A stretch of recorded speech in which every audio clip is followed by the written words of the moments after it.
In this video, you can learn how to set up a website domain in Godaddy. So let's start the video tutorial. Once we log into Godaddy hosting account, we need to go to the My Products page.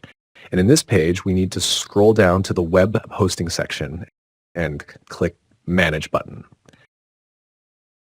Next in this page, we need to click cPanel Admin button, which will bring us to the cPanel Settings page.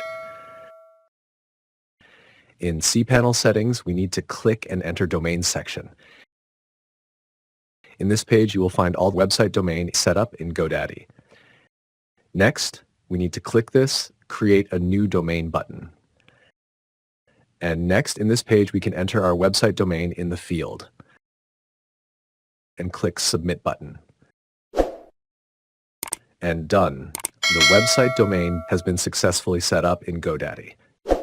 That's it for this video. Like, comment, share the video, and subscribe for more video updates.